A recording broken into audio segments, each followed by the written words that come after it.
Il est 2h30 du matin.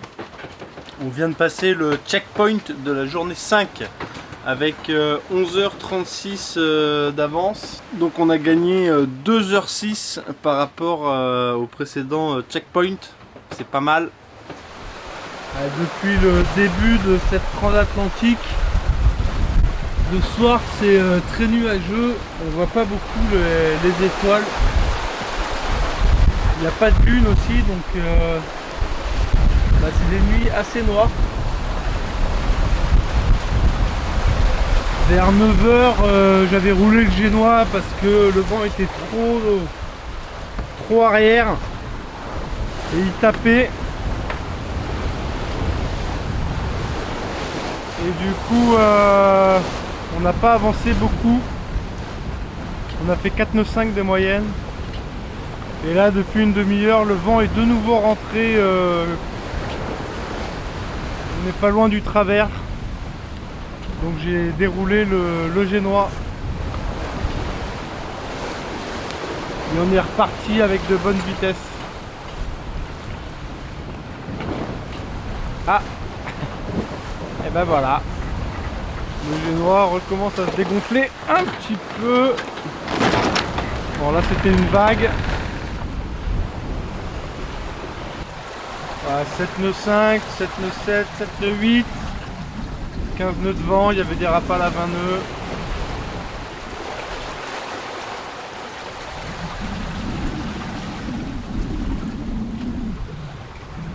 Si ça peut rester comme ça pour la nuit, c'est bien. On avance bien comme ça. On verra. Il n'y a pas trop de plancton aussi. On en voit un peu, mais bon, à la caméra, j'arrive jamais à les avoir de toute façon. C'est la nuit noire, quoi, on est seul. J'ai pas grand chose à vous montrer. Bon, je vais essayer d'aller redormir un petit peu. En espérant que le vent reste comme ça.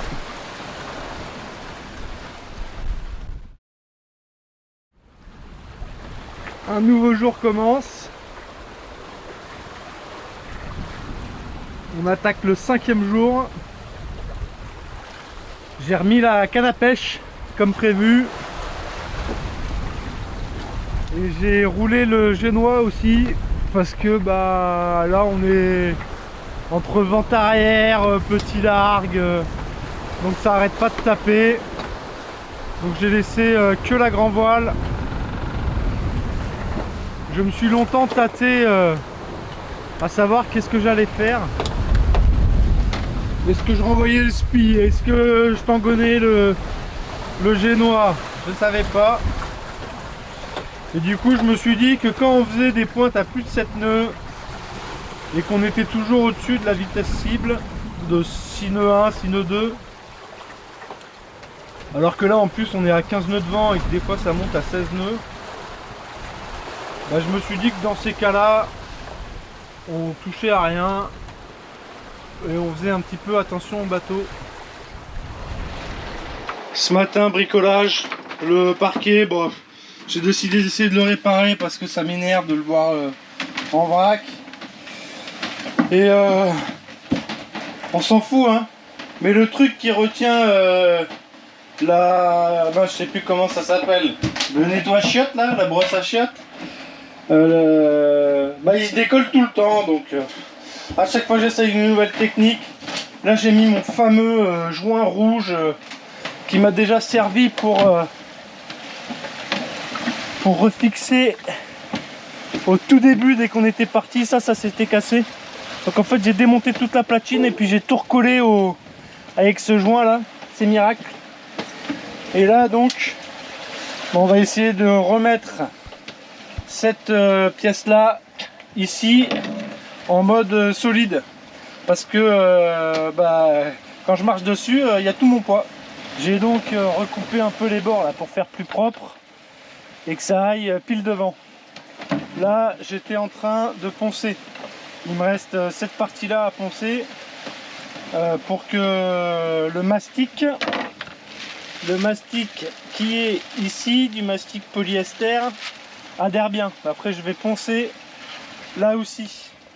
Lui là, en fait j'ai déjà retiré les vis et il est super bien collé quoi. J'arrive pas à le décoller, donc je vais le laisser comme ça. Ce que je vais faire, c'est que ces trous ici, je vais les redécaler là et je vais en remettre un là. Lui je vais le laisser. Donc je mettrai du mastic ici et là. Je collerai là.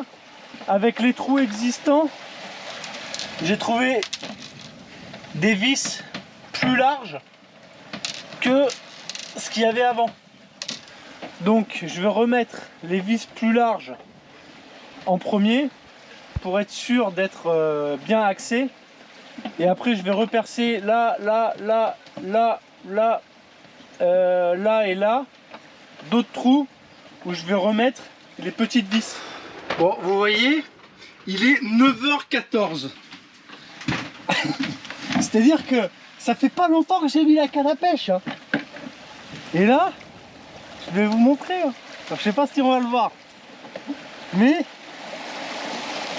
vous voyez comment ça tire et puis ça arrête de tirer. Ben voilà, il y a un poisson. Là, on l'entend pas parce que j'ai mis le frein. Et bon, je vais remettre un petit peu de frein. Voilà, et là de temps en temps, hop, là il tire fort, là il arrête de tirer fort, voilà, donc j'ai encore chopé un poisson. Bon, ça n'a pas tiré très fort, donc un peu quand même, hein.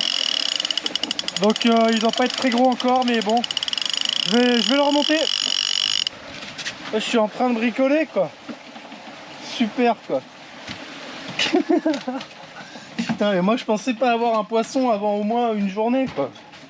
Et là, 2 heures après j'ai un poisson quoi. Donc là c'est chantier quoi. Bon allez, je le relève. Bon. Et ben cette fois-ci le poisson il a une drôle de tête. Hein. Je sais vraiment pas qu'est-ce que c'est. Je vais vous montrer. Voilà. Donc il était bien plus gros et puis au fur et à mesure que je le montais il se décrochait mais... Bon bah il y avait une grosse boule de sargasse en fait qui était prise dans l'hameçon. Donc je suis presque content, comme ça je vais pouvoir continuer de bricoler tranquillement. J'espère que ça va pas me faire ça toutes les 2 heures. Hein. Allez, je le remets.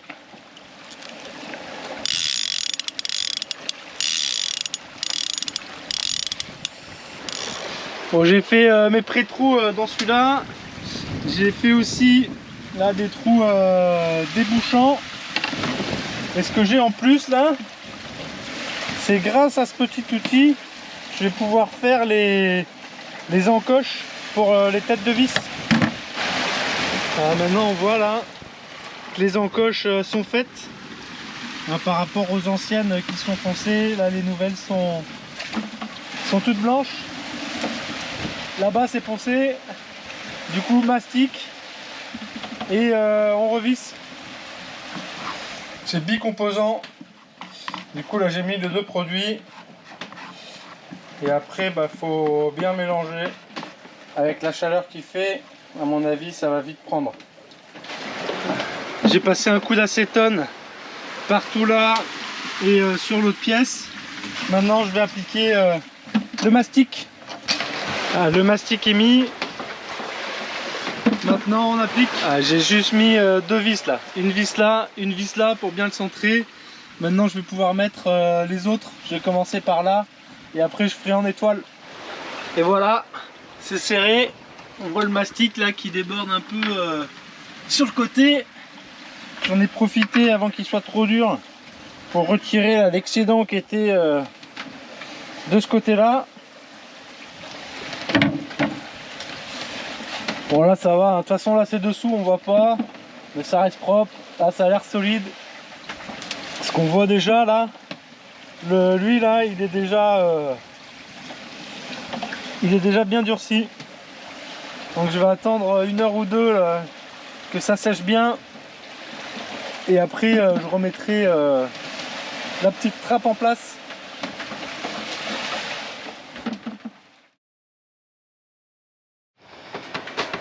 On a passé le point fatidique des 24 heures. Aujourd'hui on a fait 157 000. Ce qui est dans la moyenne. Hein. Il y a 2 de moins bons, 2 de meilleurs. Et on n'est plus qu'à 248 000 du milieu. Et moi, je suis en train de me préparer petite sautée de légumes avec carottes, poivrons. Et là, je vais rajouter des tomates. Ma bouteille de gaz, celle-là, elle est vide. Heureusement, j'en ai une autre. Et celle-là, elle est vide aussi, mais elle date de la Grèce. Et j'arrive pas à la faire recharger quelque part parce que c'est pas une camping gaz. Donc j'espère qu'avec celle-là, je vais au moins tenir jusqu'aux Antilles. Mais normalement, ça me fait un mois. Après, c'est vrai que là, je cuisine beaucoup, mais ça devrait le faire. Et sinon, je pense que cet après-midi, on va envoyer le spi, hein, parce que là, ça a quand même molli. Et faudrait pas que demain on fasse moins de 148 000 quoi. Pour l'instant on n'a pas eu trop de casse, on a eu que des petits soucis techniques. Donc je préfère que ça continue comme ça et j'ai pas envie de pousser trop le bateau non plus pour faire du 7 nœuds et demi de moyenne, ça serait faisable hein. Là je pourrais envoyer le spi, être au taquet. Mais bon, c'est un coup à casser et j'ai quand même une transat retour à faire derrière. Là, on est largement dans les temps. Hein. Chaque jour, on gagne un petit peu sur ce que je voulais en timing. Donc, je préfère assurer le coup. Et encore une fois, hein, voilà, là j'ai regardé, on fait 7 nœuds de moyenne, donc c'est tout à fait honorable, quoi, c'est très bien quoi. Mais c'est vrai qu'il y a ce petit côté compétitif qui me dit allez là, je suis sûr que ça peut encaisser un peu plus quoi. Je voulais tangonner le génois, mais le problème c'est que le vent est pas assez stable et que de temps en temps on est pile vent arrière et une demi-heure après on est travers quoi. Et travers, le génois il va pas accepter s'il est tangonné quoi. Donc c'est pour ça que j'ai pas fait ça quoi. Bon, on est bien là, on est bien. Mais on pourrait aller un peu plus vite.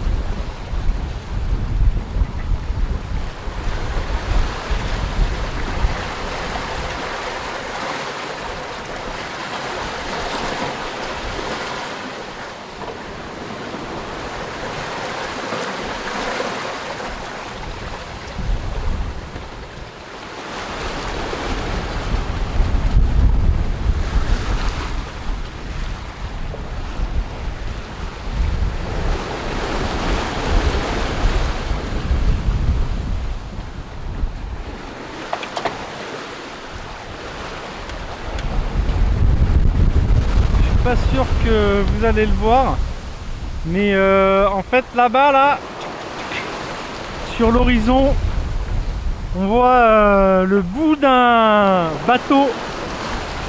C'est un cargo chinois de 230 mètres, il est à 6000, ça fait 12 km. Je reconnais même pas que c'est un bateau, je vois qu'il y a une forme mais là ça disparaît derrière la vague, là ça revient.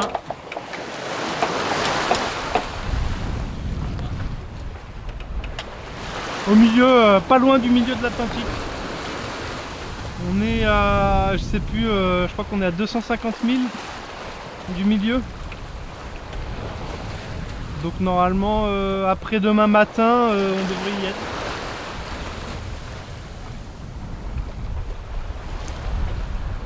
Il commence à y avoir de plus en plus de sargasses, hein. C'est toutes ces algues qu'on voit là. Ça fait déjà la 3e fois que je remonte la canne à pêche. Maintenant je me fais plus avoir, hein. Je filmerai que quand le poisson sera à bord. Mais ouais, à chaque fois je crois qu'il y a un poisson, ça tire fort et tout. Je remonte, ça tire de moins en moins fort, parce que l'algue doit partir et puis à la fin il y a un petit bout d'algue. Fausse joie à chaque fois. Le vent a un peu molli aussi là. Il n'y a plus que 13 nœuds de vent, mais il y a encore des rafales à 20 nœuds. coup je sais toujours pas quoi faire. Après voilà, comme je disais, hein, bah, on avance toujours bien. Hein. Donc là voilà, 18 nœuds de vent, 6 nœuds 5, 6 nœuds.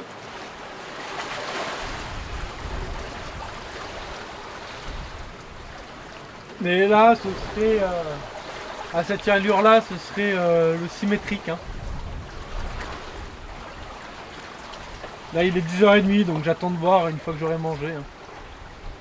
Manger dans le confort. Et manger peut-être un poisson. Bah il me reste le poisson encore de la dernière fois. Mais après j'en aurai plus.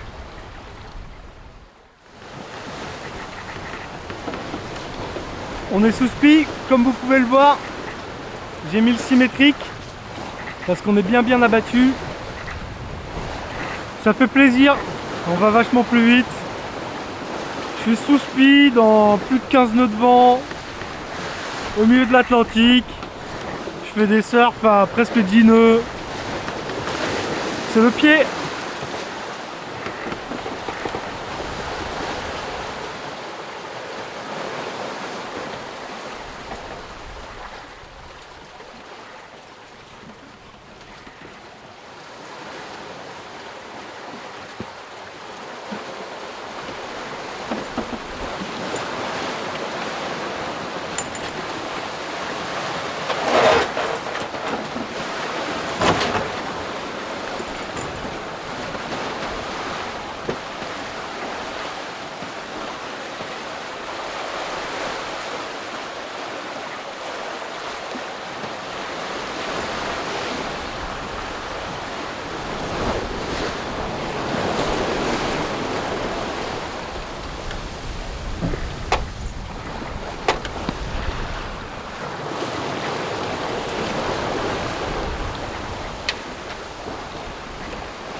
Depuis tout à l'heure, j'ai cet oiseau là qui me suit, qui pêche le poisson volant, je pense.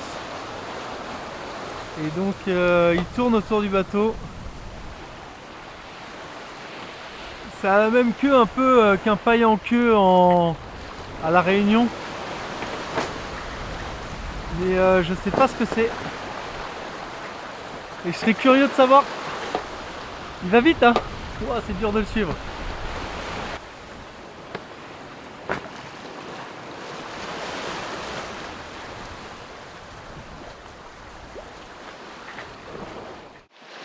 Et le soleil va bientôt se coucher. Du coup j'ai fait un petit tour du pont.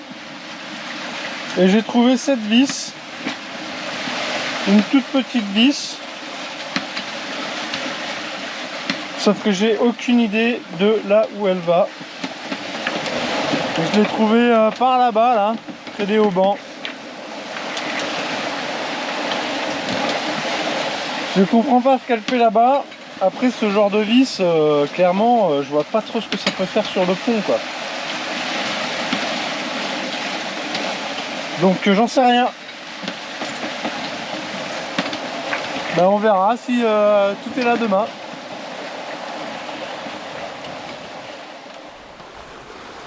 Je vais laisser la canne à pêche toute la nuit parce que souvent je rate le petit matin et j'aurais pas envie de rater le petit poisson qui a faim en se levant aussi.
quand je vous ai parlé de la gestion de l'eau douce,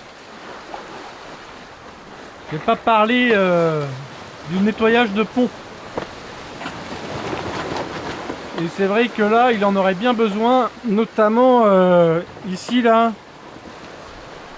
toutes les bâches transparentes en plastique. Elles mériteraient bien un petit rinçage à l'eau douce pour faire partir tout le sel. Parce que là, on voit plus grand chose à travers. Le ciel est un peu plus dégagé ce soir. Ça serait pas mal qu'il reste comme ça. Parce que j'ai pas encore vraiment eu le temps d'observer les étoiles. À chaque fois, le ciel est trop couvert. Ça commence à faire une demi-heure, 3/4 d'heure que la météo est plus sympathique. Le vent s'est un peu calmé, il n'y a plus de rafale à 20 nœuds. On est à 15-17 nœuds. La mer aussi s'est un peu calmée. Du coup, si ça continue comme ça, je vais tenter le spi toute la nuit. Parce que j'aimerais bien tenter un 180 000. Ce serait pas mal. 180 000 en 24 heures, ça serait un sacré record.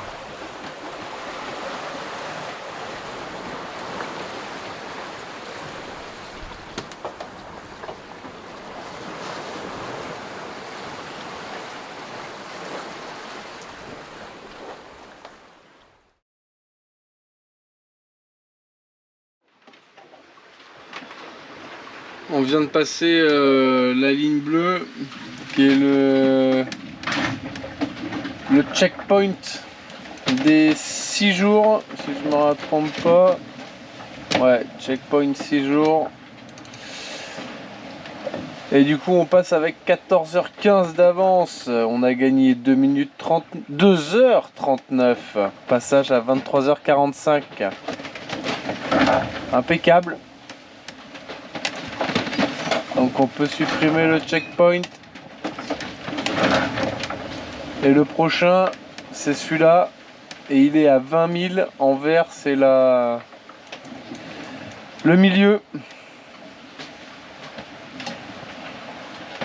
Donc demain dans la nuit, on devrait passer le milieu.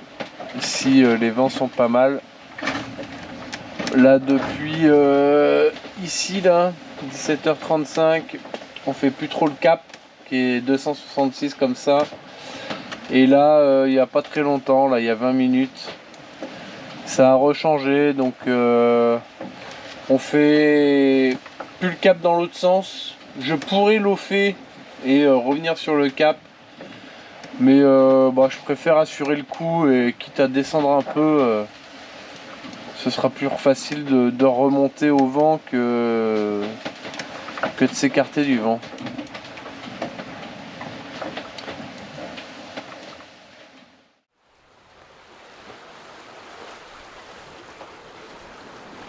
Les lumières qu'on voit là-bas, normalement il y a 2 blancs, un rouge à l'arrière.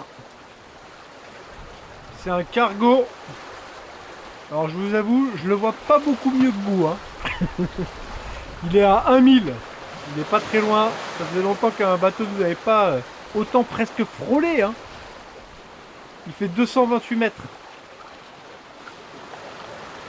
C'est chinois. Et il va à Rotterdam, je crois.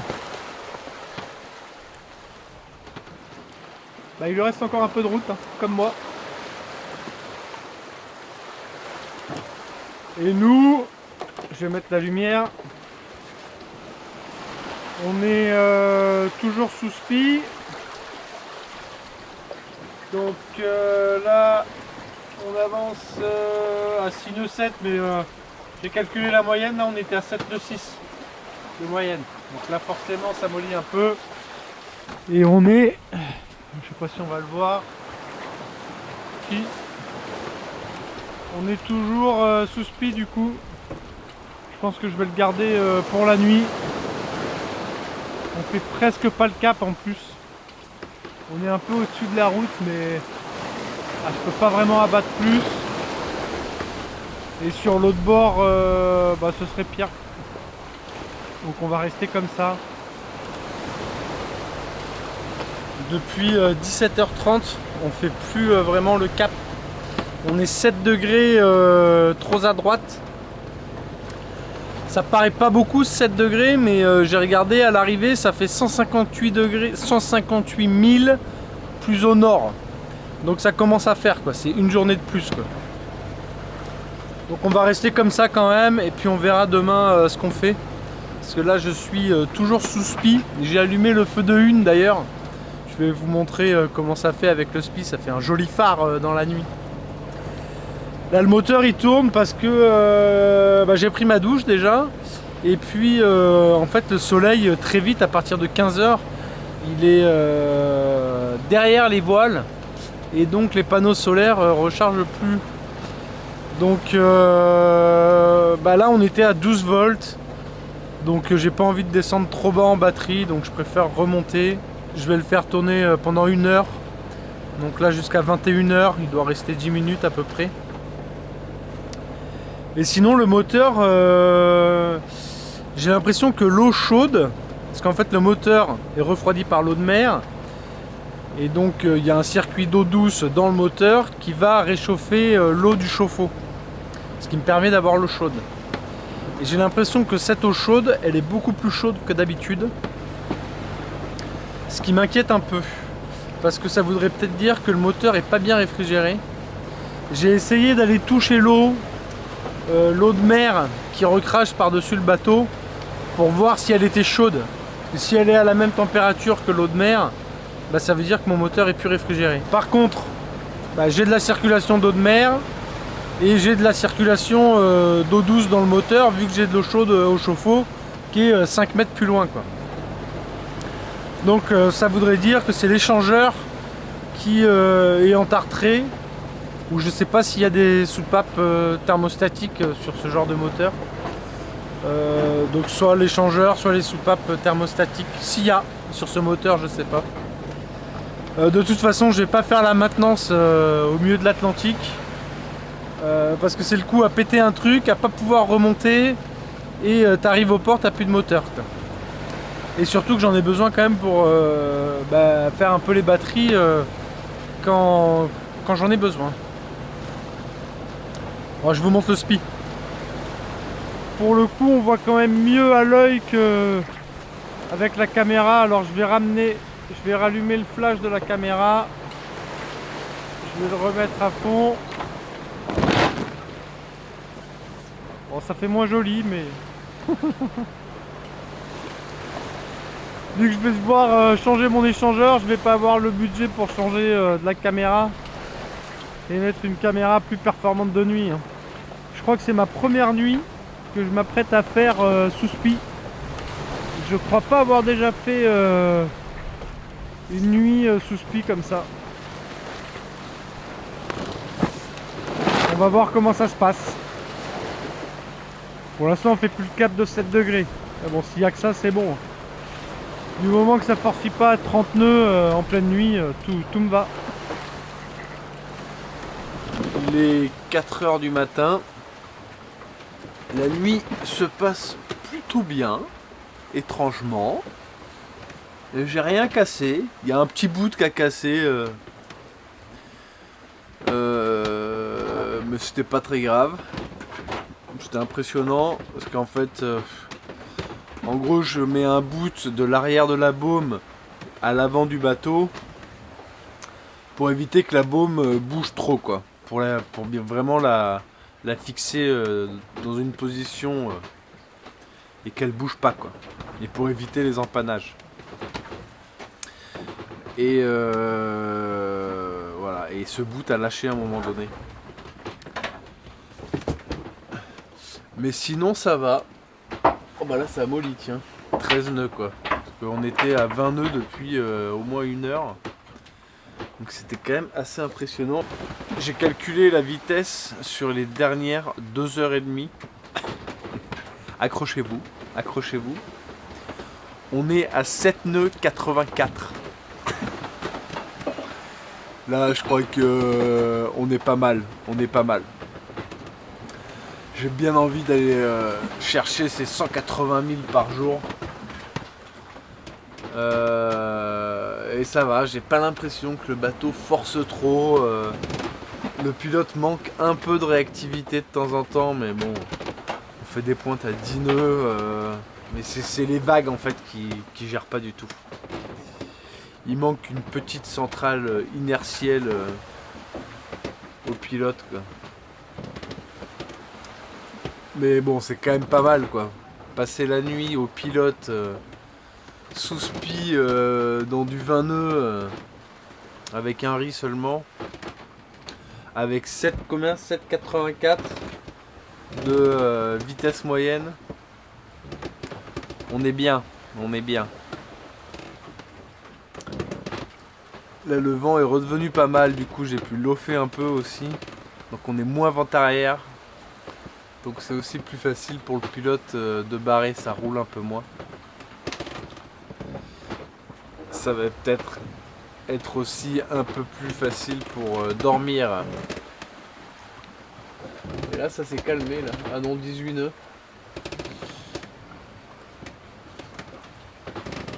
Et ça par contre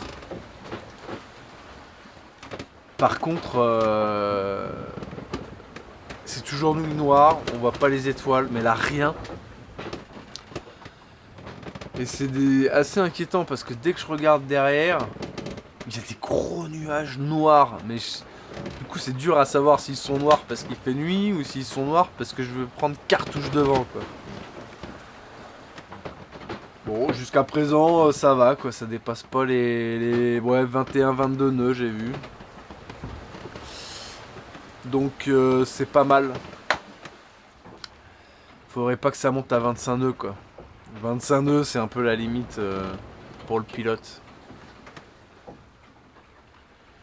J'ai déjà affalé à 25 nœuds à Bonifacio, je crois que c'était. Donc ça se fait encore. Et là la mer est pas trop démontée non plus, donc ça va. Je suis d'ailleurs assez surpris que la mer soit pas plus forte que ça.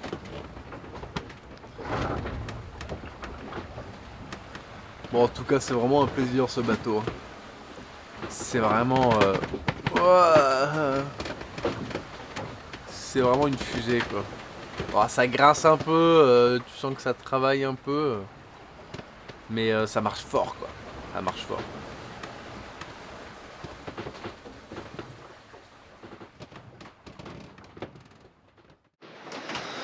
Bon, je viens d'affaler le spi. Il n'y a rien de cassé, tout va bien. J'ai juste été prudent. Il y a eu 2 rafales à 26 nœuds, 2 départs au tas. Donc le bateau qui part au loft, c'est-à-dire d'un coup il change de direction et puis il se couche comme ça, les voiles qui façaillent. Quand je suis sorti, il pleuvait, enfin il crachinait un peu fort, quoi. Donc je me suis dit putain, il y a un grain qui arrive, je vais prendre cher. Affale. Parce que je serais dégoûté si je pétais un truc. Donc j'ai préféré affaler. Là il y a 21 nœuds de vent. Voilà, peut-être tant pis pour les 180 000, hein, le matos en premier quand même. Là je sais pas s'il est pas... Non ça va, il a séché quand même le spi. Donc je vais ranger le spi. Je vais regarder s'il y a moyen de faire quelque chose avec les réglages. Peut-être qu'on tangonnera le génois. Et il est 4h50 du matin. Donc le soleil va pas tarder à se lever. J'aurais pas beaucoup dormi cette nuit, mais c'est pas grave, hein. Je ferai la sieste en journée. Il y a la canne à pêche qui s'est mise à tirer, mais comme si il y avait un espadon, quoi. Genre là il y a le frein qui est au max et putain, pourtant là il n'y a plus l'air d'avoir que l'hameçon, quoi. Il n'y a plus de poisson, quoi. Putain, ça veut dire que je vais être obligé de remonter pour voir ce qu'il y a, quoi. Attends, si je retire un tout petit peu de frein. Putain. Bon je vais remonter la canne à pêche pour voir ce qu'il y a. Je suis pas couché, hein. J'étais en train de ranger, il me reste encore 2-3 trucs à faire. Et maintenant je vais remonter la canne à pêche. Bon, en tout cas il y a un truc qui a mordu, ça c'est sûr. Après, est-ce que ça s'est détaché? Probablement. Mais le frein à fond et ça continue à dévirer, comme quand on avait chopé les spadons. Donc j'étais pas loin de couper le fil quoi. Et puis ça s'est arrêté. Bon allez, trêve de bavardage. J'ai encore du taf. J'étais pas loin de finir. Hein. Il me restait lui à lever, à mettre un peu de rangement là. Là j'avais fait. Ah. Là-bas j'avais fait aussi. Les coudes de genoux à reprendre. Bref. Et quelle heure il est? Et là il est 5h01. Bon allez, je continue. On lâche rien. Enfin si, on a lâché le speed quand même. Bon, on a peut-être lâché les 180 000. Bon, c'est comme ça.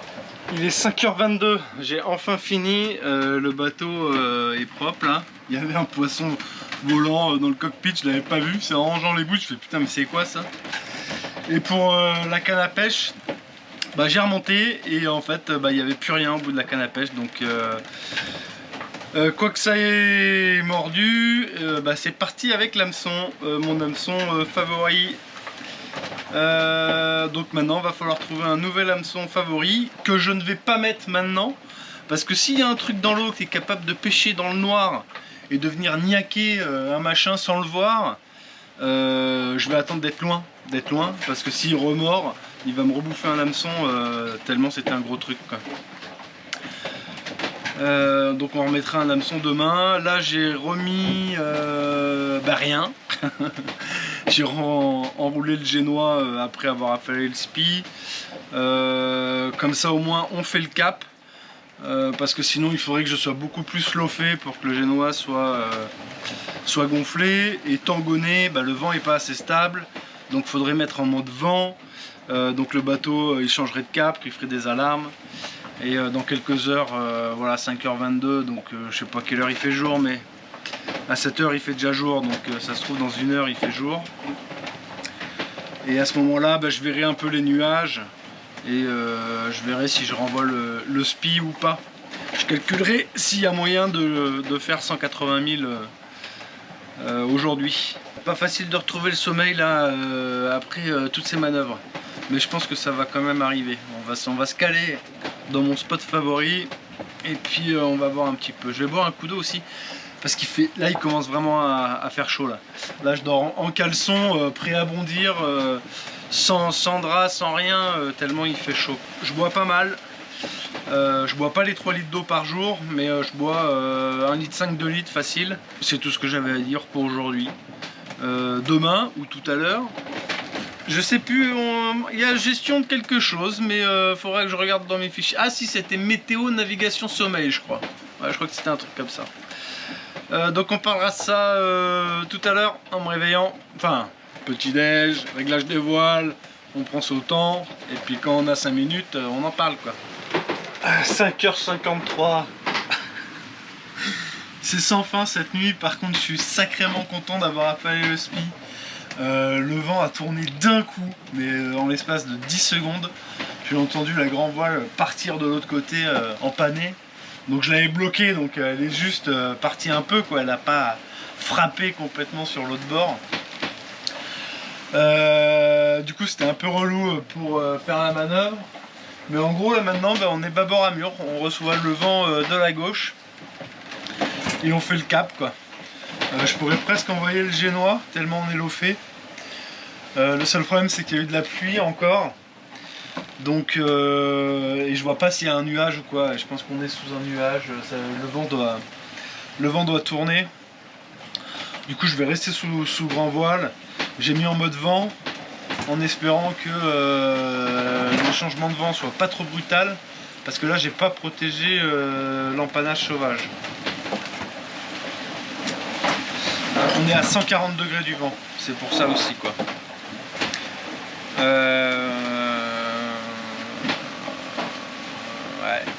je sais pas. On va rester comme ça, on va voir un peu.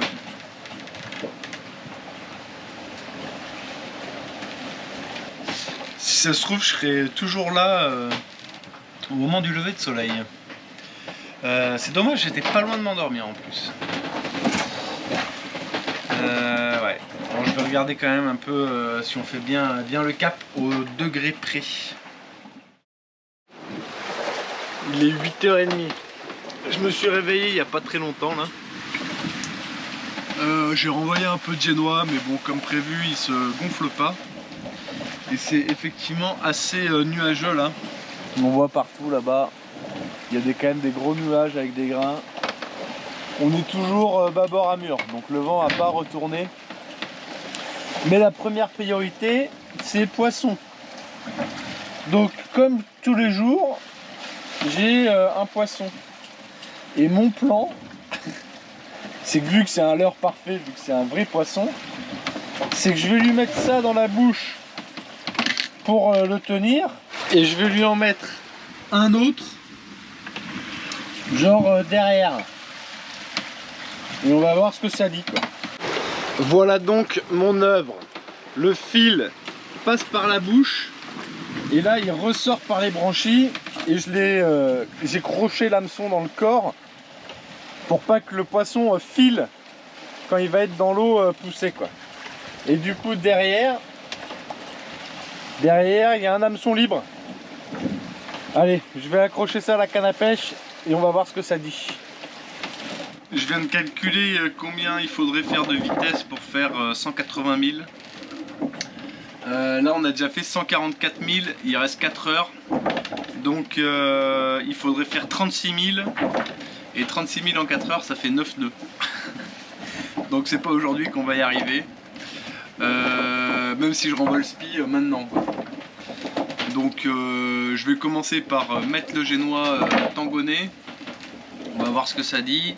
Comme ça après je prends mon petit déj. Et on refait le point après. Pour l'instant, ça n'a pas encore mordu à la canne à pêche. Après je relèverai plus tard dans la journée pour voir si le machin il est toujours au bout, quoi. S'il n'est pas complètement déchiqueté par la vitesse et qu'il n'y a plus que les intestins qui traînent. Et à ce moment là je remettrai un poulpe. Mais j'ai plus mon poulpe fétiche, il sera d'une autre couleur. Je sais plus, je crois que j'ai un bleu. Ah je sais plus, je me rappelle pas. On est donc avec le génois tangonné. Ça marche très bien comme ça. On fait pile le cap. Les vitesses sont tout à fait acceptables. Donc je pense que je vais arrêter avec mes bêtises d'envoyer le spi avec 22 nœuds de vent. Et tant qu'on sera au-dessus de la vitesse cible, on la jouera un peu plus tranquille. Actuellement on est ici là. Donc, vous voyez, on est pas mal du milieu, pas loin du milieu.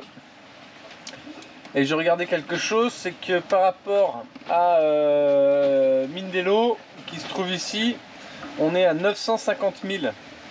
Et par rapport à la French Guiana, on est à 906 000. Donc on est maintenant plus proche du continent américain que du Cap-Vert. Donc on est bien. Et si je remets les petites traces et les routes, et ben en vert là, donc ça c'est le milieu. Et le milieu, et ben on est à 98 000. Donc on est en dessous des 100 000. On devrait passer ça dans la nuit normalement.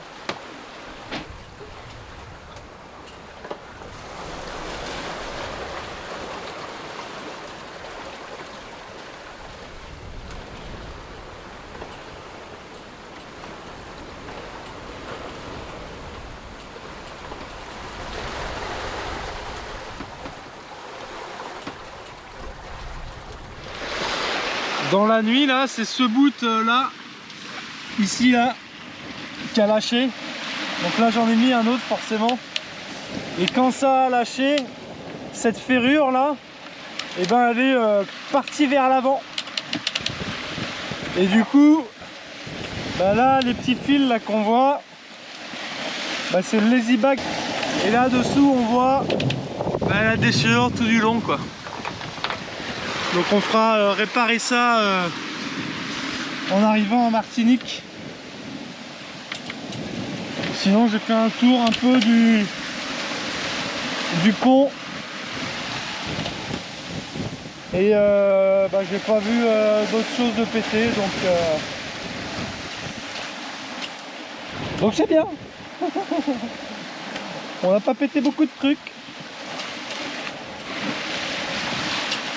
Et après ouais, en bout de Tangon là-bas, là où l'écoute là elle arrive, c'est pas hyper bien, il y a un peu de dragage quoi, donc il y a un peu d'usure et ça abîme l'écoute.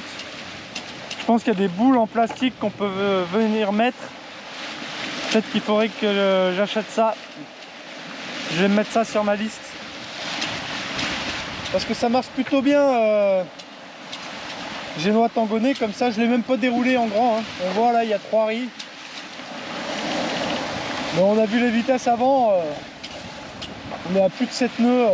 C'est très très bien. Et de plus en plus de sargasses partout. Il n'y a pas encore d'énormes bancs. Hein. Mais il fait beau, il y a du soleil.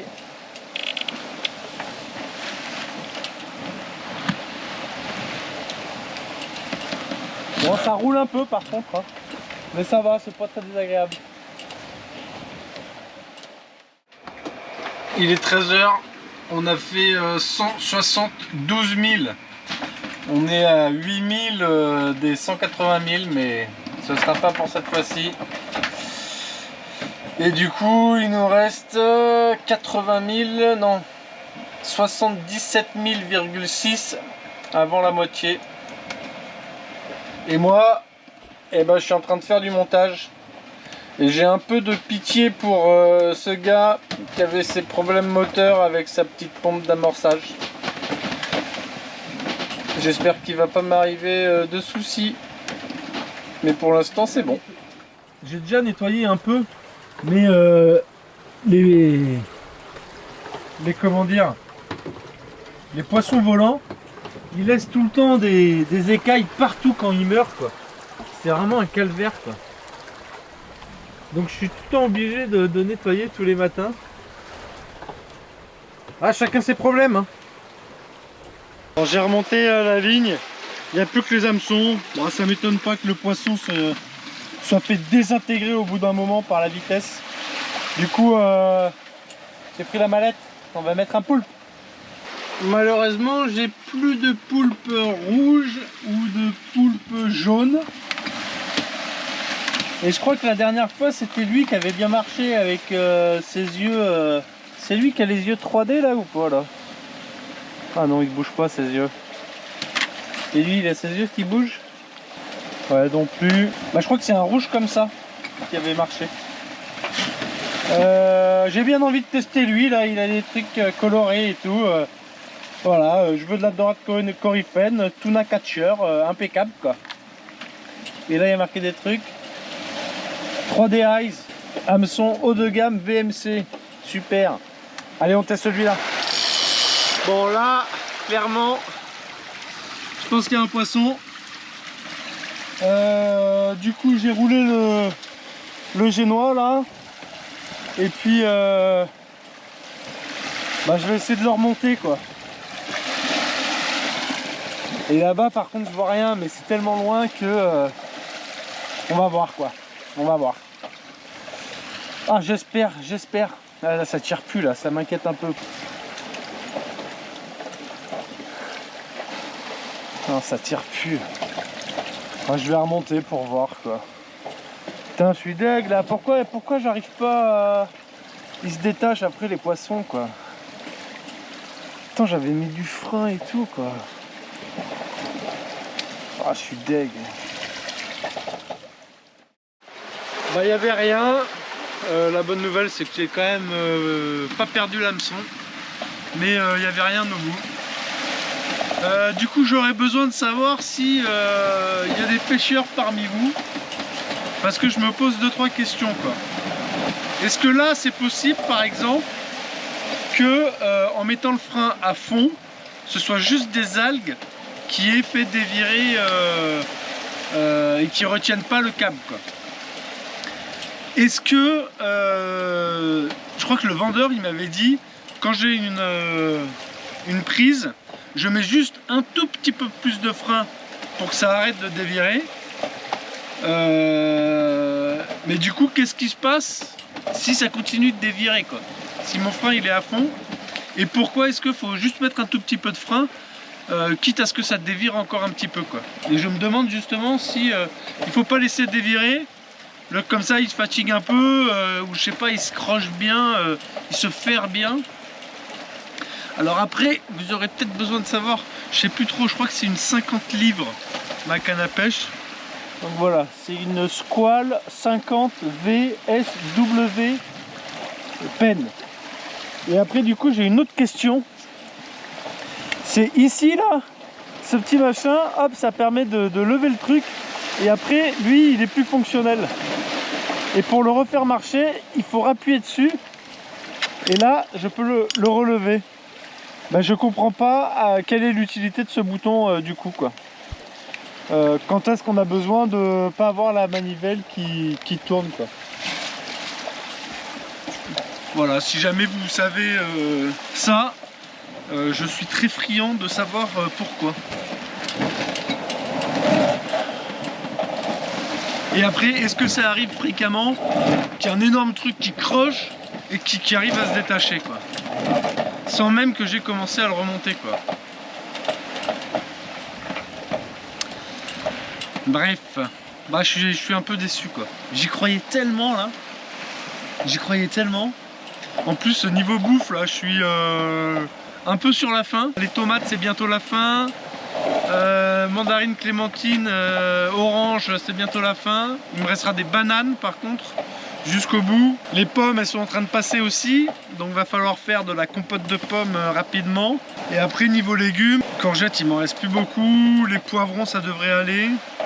Enfin bref, un petit poisson là, ça aurait égayé un peu les repas, quoi. Sinon, je commence à attaquer les boîtes de conserve, quoi. Mais bon, j'ai encore du frais, donc on va rester sur le frais. Est-ce que ça serait pas le moment où on parlerait de la gestion, de la navigation, de la météo et du sommeil? Donc météo, eh ben, c'est assez simple. Donc quand je suis près des côtes, ben, je fais des prints écran où je prends des fichiers GRIB sur les 10 jours à venir et puis ça me suffit. Dès que je rechoppe un peu du réseau côtier, ben, je remets à jour mes fichiers.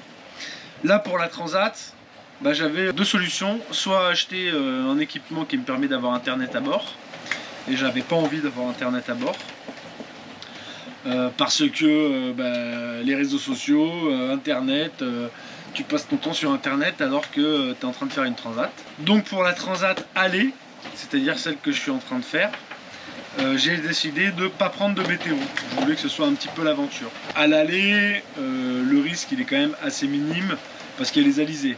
Donc c'est des vents qui partent du Cap Vert jusqu'aux Caraïbes et qui poussent tout le temps dans la même direction, quoi. Ça va être l'intensité qui va forcir ou pas, peut-être des petites variations de direction, des petites zones de pétrole, mais je prends pas d'énormes risques. On peut pas trouver de dépression par ici. Par contre au retour, donc pour la transat retour, celle des Antilles vers la France, c'est beaucoup plus complexe parce qu'on peut croiser des anticyclones, on peut croiser des dépressions et donc il faut essayer de slalomer entre tout ça. Alors il y a une méthode qui consiste tout simplement à partir et puis dès que le baromètre descend, bah, on vire à droite, donc on redescend un peu vers le sud. Quand ça remonte, le baromètre, on repart à gauche, quoi. Ça c'est une solution pour éviter les dépressions, parce que sur l'axe Caraïbes-Açores, bah, les dépressions seront toujours en général au nord de cette ligne là, quoi. Ça marche sûrement, mais c'est pas rapide. Il y a moyen de se retrouver dans la pétole pendant une semaine, et déjà que le retour il y en a au moins pour 4 semaines parce que justement les vents sont pas favorables comme avec les alizés. J'avais pas envie de trop perdre de temps avec ça, et j'avais surtout pas envie de me retrouver dans une tempête pendant 2 semaines. Donc j'ai un ami de quand j'étais à l'INB, l'Institut Nautique de Bretagne à Concarneau, qui était avec moi en promo, qui depuis a gagné la Mini Transat, et cette personne donc va me router avec mon appareil où je peux envoyer et recevoir des textos, et ben il va me donner mes consignes de routage, quoi. Donc j'aurai pas la météo, mais il me dira à droite, à gauche, 110 degrés pendant 2 jours. Donc comme ça au moins j'aurai une veille à terre de la météo pour moi, quoi. Pour ce qui est de la navigation, la navigation c'est très simple, j'utilise OpenCPN qu'on voit très souvent dans les vidéos. C'est les cartes qu'on voit sur l'écran d'ordinateur. Et ces cartes, elles sont, allez, 95% du monde, quoi. Mais elles sont plus mises à jour depuis 2006, je crois. Bon, par contre, c'est quand même rare qu'il y ait un haut fond qui se crée tout d'un coup au milieu de nulle part. Un banc de sable, à la limite, peut se déplacer. Une station pétrolière. Mais bon, au large, on va dire que le risque est quand même très minime de ne pas avoir des cartes à jour. Et quand j'arrive près des côtes, en général, j'ai une application sur mon téléphone qui me permet de télécharger des cartes et de les avoir hors connexion, quoi. Donc ça s'appelle CMAP, mais je crois qu'il y a d'autres marques qui font ça tout aussi bien. Et ça coûte, je sais plus, 50 € par an, je crois, un truc comme ça. Donc là, avant, je le payais pas, parce que si tu le payes pas, tu l'as en mode connexion gratuitement. Mais pour avoir les cartes en mode hors connexion, il faut payer, quoi. Là, vu que j'allais dans des endroits où j'étais pas sûr d'avoir du réseau, comme au Cap-Vert, bah, t'arrives, t'as pas de réseau, hein. Free, ça marche pas là-bas. Où c'est 10 € le mégaoctet. Donc là, j'avais téléchargé avant toutes les cartes. Ce qui me permet de vérifier. En général, les fonds sont assez sains, ça coule direct. Mais pour des endroits comme les Antilles, les barrières de corail, bah là clairement il fallait des cartes précises et à jour, quoi. Donc c'est pour ça que j'ai investi dans cette application. Ensuite, après, bah, ce même logiciel OpenCPN, il me permet d'avoir l'AIS. Moi je suis émetteur et récepteur, c'est-à-dire que j'envoie ma position, mon cap, ma vitesse. L'autre bateau il a ses informations, et de même moi j'ai ces informations sur tous les bateaux qui captent. Des fois quand j'étais à Port-Camargue, je captais le trafic qui allait à Gibraltar, mais après normalement c'est une portée VHF, quoi. On va dire entre 16 et 30 000, quoi. Ce qui me laisse largement le temps de manœuvrer, et ce qui surtout laisse aux pétroliers et aux navires de commerce de manœuvrer, parce que eux ils m'ont vu bien avant. Et eux, ils sont tellement lents à manœuvrer qu'ils manœuvrent au moins une demi-heure, 3/4 d'heure avant sans problème, quoi.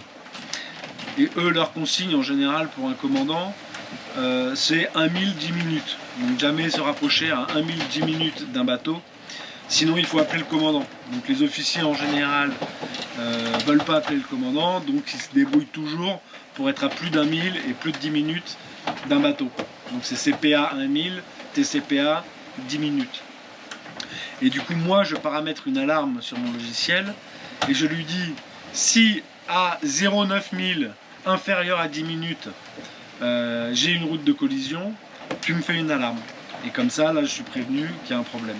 Alors après, bah forcément, il y a toujours le cas du bateau qui n'a pas d'AIS. Encore une fois, bah, on va estimer que ces gens-là font la veille. Parce que moi, bah, là, carrément, par exemple, je suis à l'intérieur du bateau, je ne fais pas la veille à l'extérieur, mais j'ai mon logiciel qui tourne et qui fait la veille pour moi, quoi.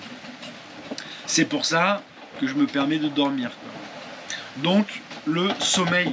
Comment est-ce que je gère mon sommeil pendant cette transatlantique? De façon plutôt bien.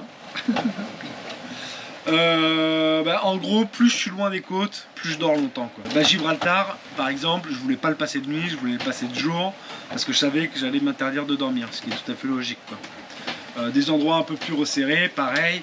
Je vais faire 20 minutes, 30 minutes de sieste pour faire une veille quand même attentive, on va dire. Je suis à 900 ou 1000 milles des côtes. Je croise un bateau tous les 3 jours à 10 km. Bah là, clairement, je mets mon réveil suivant le vent. Après, ça va dépendre, entre 2 et 3 heures. Donc je fais 2 et 3 heures de sommeil continu. J'ai jamais eu besoin de veiller parce qu'il y avait un bateau, quoi. À chaque fois, les bateaux, il y a 15 000 de CPA, donc ça fait 30 km. Enfin, je veux dire, je ne vais pas veiller pour un bateau qui potentiellement va changer sa route à 30 km, quoi. Surtout un navire marchand, quoi. Lui, il va tout droit et il réfléchit pas, quoi. Après, ça m'est arrivé de réduire un petit peu ce temps-là à 1 heure si la météo était un peu incertaine. comme si j'étais un peu survolé. Mais de toute façon, en général, dans ces situations-là, je dors pas. C'est-à-dire que j'écoute toujours les bruits. Et en fait, sur un bateau, vite, on connaît tous les petits bruits. Tous les petits bruits. Là, tous les bruits, je sais d'où ils viennent, je sais pourquoi il y a ce bruit-là. Et du coup, dès qu'il y a un bruit un peu différent, et forcément ça réveille. Et puis forcément, ton cerveau, il se concentre dessus. Et tu n'arriveras pas à te rendormir. Du coup, tu vas chercher ce nouveau bruit et tu essayes de comprendre pourquoi. Et donc, avec les voiles qui faceillent, avec les voiles qui tapent, tout ça pareil, c'est des bruits, tu sais pourquoi ça fait ce bruit-là, mais tu les aimes pas. Après, ça m'est arrivé de ne pas entendre et de mettre 1 heure, voire peut-être des fois plusieurs heures avant de réagir. Mais en général, c'était soit pétole, soit changement de direction. Mon pilote à l'extérieur, il fait une sonnerie quand il y a un changement de direction, quand je suis en mode vent. Et des fois, je l'entends pas parce que je suis trop loin et je peux pas mettre le son à l'intérieur. Mais par contre, le son CPA, TCPA, c'est sur les enceintes du bord. Je mets le volume à fond. Donc là, clairement, à la première sonnerie, je l'entends direct et ça me réveille. Donc voilà comment je gère mon sommeil à bord. Après, je dors beaucoup parce que souvent, 1 heure ou 2 après que le soleil soit couché, à 21h, 22h, je suis en train de dormir. Mais après, je me réveille 3, 4, 5, 6 fois par nuit. Hier, par exemple, j'ai passé la moitié de ma nuit dehors à manœuvrer, a fallu le spi, je sais plus, c'était 5h du matin. Après le lendemain, je me réveille en général entre 7 et 8h, on va dire. Et je ressens pas le besoin de faire de sieste l'après-midi. Et je me sens pas trop fatigué, ça va. On s'occupe. Surtout quand il faut remonter 4 fois la ligne parce qu'on croit qu'on a chopé quelque chose alors qu'on n'a rien chopé. Ça chope. Voilà, n'hésitez pas si vous avez des questions de choses dont je ne parle pas à écrire. Il reste encore quelques sujets que je vais aborder d'ici la fin de la transatlantique. Mais je réponds toujours aux commentaires et aux questions qui me sont posées.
Je viens de repenser à un truc que je voulais dire pour la navigation aussi.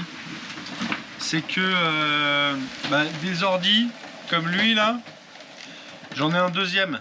Du coup ça me fait de la redondance avec déjà OpenCPN installé. Donc si lui tombe en panne, j'en ai un deuxième. En plus de ça, j'ai quand même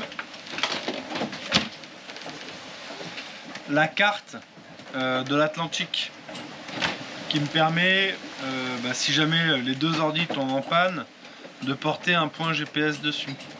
Des GPS à bord, j'en ai, donc il y a la VHF, il y a la IS, il y a ma montre, il y a mon téléphone et il y a lui le Garmin InReach Mini. Donc ça me fait 5 GPS. Donc là ça fait sacrément de la redondance. Si jamais mes 2 ordi plantent, mes 5 GPS ne marchent plus, ou il suffirait d'une seule panne, hein, c'est plus d'électricité, et dans ce cas-là, tout ça, ça marche plus, il me reste le sextant. Alors le sextant, je sais pas faire grand-chose avec, j'ai su tout faire, mais vu que je pratique pas, j'ai oublié. Mais par contre, je sais voir dans le ciel l'étoile polaire. Et en fait, avec le sextant, je vais pouvoir voir l'inclinaison qu'elle a dans le ciel, c'est-à-dire l'angle entre l'horizon et dans le ciel. Et cet angle, en degrés, ça va nous donner notre latitude. Donc on n'aura pas la longitude, on ne saura pas où est-ce qu'on est en largeur, on va dire, mais on saura où est-ce qu'on est en hauteur. Donc, par exemple, si je me mets tout le temps à la latitude de la Martinique, bah, à un moment donné, si je continue à aller vers l'ouest à peu près, bah, je tomberai sur la Martinique. Donc je ne serai pas perdu, quoi. Donc, même sans électricité, je pourrais m'en sortir. C'était ce que j'avais oublié de dire.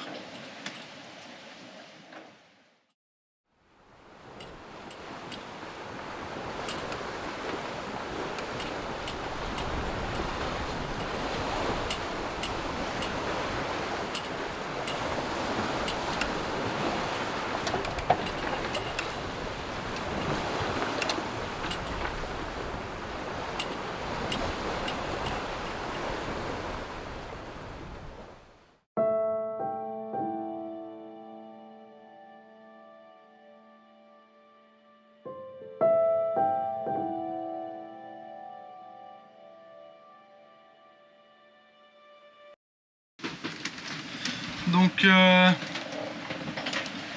pardon, elle est où le bouton? Mettre un peu plus de luminosité. Qui est déchiré. Alors attendez, parce que là c'est un peu tricky quand même. Faut que je change de main. Voilà. Allez, je vais me mettre là. Comme ça, je serai un peu au soleil. Bon, je serai pas beaucoup au soleil, hein.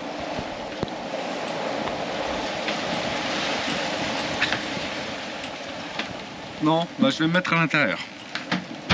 Allez, je me mets rarement ici. Donc je vais me mettre ici. Du coup,